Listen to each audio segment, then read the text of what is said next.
I am Ferdinand Marcos, and I am the President of the Republic of the Philippines.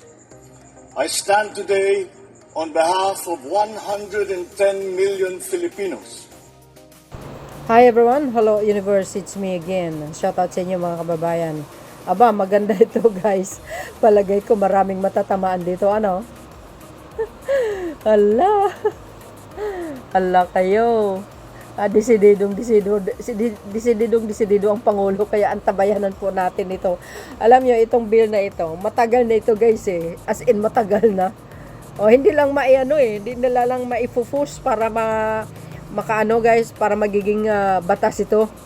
Oh, gosh, wala tayong knowledge, pero i-updates po natin ito mga kababayan. Sabi dito, PBBM desidido na maipasa anti-political dynasty bill sa kanyang administrasyon. Goes. Hala kayo. Paano kaya yan? Alam nyo, ako gusto ko yan. Gusto ko talaga ito. Sa totoo lang. Kayo guys, anong palagay nyo? Well, kung maganda naman talaga itong batas na ito, why not? Siyempre, kung ayan ang gusto ng Pangulo, so ibig sabihin maganda ito. Magandang idudulot nito guys. Maraming maapektuhan sa totoo lang. February 1, 2026. Sabi dito mga kababayan, nais ni Pangulong Ferdinand Marcos Jr. na isa sa mga magiging ligasiya ng kanyang administrasyon ang pagpasa sa anti-political dynasty bill. Goes. Ang dami mag-react. Di kayo naloka. Naku po. Ayon kay Palace Press Officer Attorney Claire Castro, puspusan ang pag-aaral ng Malacanang kung paano maipasa ang panukalang batas, lalo na sa mga probisyon na magbabawal sa magkakamag-anak na humawak ng mga pwesto sa gobyerno. Agay! Pagtay tayo. Hala kayo. Agay. So, I think sa Davao, halos Duterte ang nakaupo doon mga kababayan eh. Totoo yun. Alam niyo maganda to. Kasi malaki din maitutulong ito sa mamamayan. Lalo na po sa nasasakupan. Like for example, sa isang kandidato, dapat iisa lang, di ba? Hindi yung puro kamag-anak. Pagbigyan naman yung iba, di ba? Para hindi naman na pagdudahan.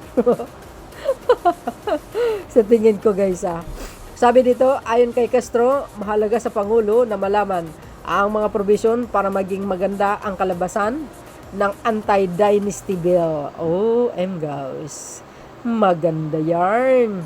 Diba guys? Maganda yan. Wow. Ano mga kababayan, sang-ayon kayo dito? Well, ako? Kung sang-ayon ng Pangulo, di doon ako. Sabi ko nga maraming maapektuhan dito guys. Ay, pinag-aralan ng Pangulo ito. Inaral ito, hindi lang ito nire-review. Tama naman. Ninanais ito ng Pangulo kung paano maipasa at maging maganda ang batas na ito. Ano ni Jose Castro? Nako po. Well, di ba maganda naman talaga yan? No? Ang mahirap kasi sa isang lugar, tapos puro kamag-anak mo ang namuno, parang weird. Di ba? Bakit? Why not hindi pagbigyan ng iba? Di ba mga kababayan? Hindi yung puro puro isang apelyido na lang no? Mula noon hanggang ngayon, ganun pa din yung apelyido, hindi matanggal-tanggal. Ano ba yan? Tapos yung kagawad, kapatid. Yung vice mayor, kapatid. Yung mayor, tatay. Yung congressman, kapatid ng tatay. Hindi kayo naloka. Yung gobernador, lulo. Ay, nako. Dapat lang maipasa na yan. Well, tulad na sinabi ko kung anong gusto ng Pangulo, doon tayo. Totoo yun. Hindi naman basta-basta lang na nire-review. Pinag-aaralan talaga mabuti yan. No? Sinabi ni Castro na nito, lamang buwan ng Enero ay magkaroon ng pulong. At ito ang unang tinalakay sa Malacanang. Paktay kayo ngayon. Tanggal kayo sa pwesto. Sa paniniwala naman ni Executive Secretary Ralph Recto, posibleng maipasa ang Anti-Political Dynasty Bill bago sumapit ang 2028 eleksyon. Agay! Maganda to, guys. Maganda to. Ang talino ng Pangulo, ano? Sabi sa inyo eh. Galing ng Pangulo talaga. Ay, maganda yan. Sa akin naman, para naman hindi puro isang apelyido, dapat pagbigyan naman yung iba gustong mamuno, 'di ba? Minsan diyan din nag-uumpisa yung mga yung mga mahaba ang kamay sa kaban ng bayan sa mga kamag-anak. Well, ito naman kaisipan ko lamang. Ewan ko lang guys kung tama ako. But anyway. So, halimbawa mga kababayan, pag naipasa itong bill na ito, like for example, ngayong 2026 or next year, pag naging batas na ito, yung mga nasa posisyon ba ngayon yung magkakamag-anak, matatanggal lahat yon kasi may batas na. Well guys, I'm just asking, okay? Wala akong knowledge dyan. O, di ba? Or, hindi pa sila matatanggal, tapusin muna yung termino. And another, guys, next election, hindi na sila tatakbo. What do you think of that? So, well, anyway, wala tayong magagawa. Ganon talagang buhay. Maganda ito. Alam niyo, no? Kung susuriin nyo mabuti, matagal na ito gusto. May pasang batas na ito, dekada na, guys. Walang may tangkang gusto. Ayaw nila. Oo, ayaw talaga eh. Pero dahil dito sa Pangulong Marcos Jr., malaki din maitutulong ito. Sa totoo lang. Malaki ito, malaki. Parang paglilinis ito sa isang nasasakupan ng region. Ibig sabihin, parang paglilinis ito sa isang region, guys. No? Kailangan magkaibang apelyido na naman ang mamuno, hindi yung isang apelyido lang. Grabe naman yun. Para hindi pagdudahan.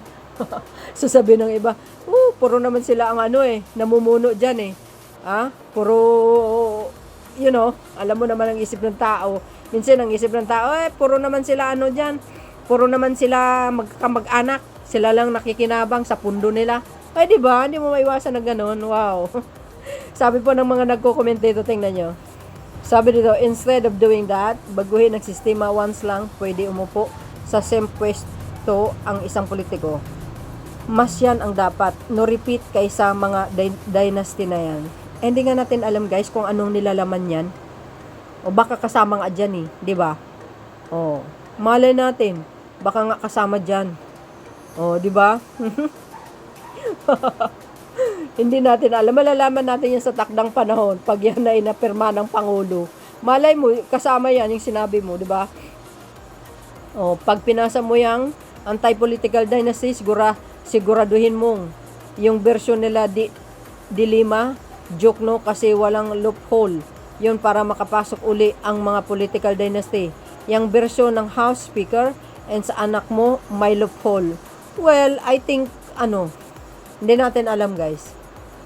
'Di ba? Kaya nga, pag naipasa na yun, yung bill na yan, I think hindi na makakaulit, 'di ba? Wala na si Speaker, wala na si Congressman Sandro. Well, I mean, ibig sabihin, I think si Congressman Sandro, pag natapos ng termino ng papa niya, okay na yun. 'Di ba guys? Si Congressman Sandro na lang. If ever naman, si Congressman Martin Romualdez, wala namang problema, hindi naman Marcos yun. Romualdez naman yun, di ba? Correct me if I'm wrong guys, ha? Di matutuloy yan. Marcos family number 1 na, no, paano mo naman sabi, Aber? Paano yan? Pag ang Pangulo ang mismo magpirma niyan, ano magagawa mo? Kahit mga kamag-anak niya pa umupo, siyempre matatanggal mga yan. Di ba? O hindi na uulit yan tatakbo. Kasi nga, dahil dyan sa batas na yan. Kung mayroon mang tatakbo, isa lang. Hindi na kamag-anak. Maganda yun, para malaki. Para paglilinis na lang yan sa isang region. Kung puro mag-anak, naku. Para hindi pagdudahan ng tao na sila lang makikinabang sa pundo. Talagang isang historical yang pangyayari yan. Pangyayari yan. Yan. Dayaan magtatapos ang pamilyang ginawang negosyong politika. Yun lang. Tama po rin yan. Ano sabi niya? talagang isang historical yang pangyayari niyan. Dayaan magtatapos ang pamilyang ginawang negosyo ang politiko. Tama, may punto siya. Kaya nga sabi ko, 'di ba? Isang paglilinis po 'yan. 'Di ba? Sa isang nasasakupan, sa isang lugar, sa isang local governments. Maganda 'yan kung iba't ibang apelyido. Hindi pwede magkasama yung kamag-anak kasi hindi mo maiwasan ang duda ng tao, guys eh. Start with your family members. Siyempre, bibilisan niya yan bago matapos ang termino niya. Natural. Anong masama doon, Aber? O, anong masama naman doon? Kung pipirmahan yan, bakit? Ayaw nyo? Ay, sus, kayo naman, o. Wala na kayo dyan sa Pangulo. Yan ang gusto niya eh. I hope the President will sign that bills soon na. Pag-aralan mabuti yan, guys, ano? O, ayan. PBM, desididong maipasa anti-political dynasty bill sa kanyang administrasyon. Malaking ano yan, guys. Malaking, kumbaga, pag yan ay napirmahan niya, masasabi ko siguro, we will never forget itong batas na ito. Parang legacy yan eh. Legacy ng Marcos administration. Itong isa sa pinaka kontrobersya na batas na hindi maipasa-pasa kasi ayaw nila. Pero pag ito napirmahan, nga kayo ngayon. Totoo yun. Oo, nga talaga sila, sabi ko sa inyo, guys. nga talaga sila. Ay, ewan ko na lang. Go, Mr. President. Kaya mo yan. Isipin mo ang kapakanan ng bansang Pilipinas. At least, magdiin na yung termino mo, yung anak mo na lang maiwan, nag-iisa na lang siya. Di ba? Di ba, mga beshwa? Maganda naman yun. At least, nang sagunan pati si Amy Marcos matanggal. So, yan, mga best, kayo na pong bala magkomento, dagdagan yung sinabi ko. Well, I don't have knowledge, guys, regarding this, political dynasty. Pero yung alam ko, bawal ang kamag-anak sa isang sa isang local governments. Oo nga naman, 'di ba? Para maiwasan naman ng haka-haka. But anyway, I hope na matuloy po 'yan. Maganda ito. Thank you guys for watching. See you again on my next upload. Bye and babush. God bless Philippines. There's more, guys. Follow and likes me. Thank you for watching. Bye everyone.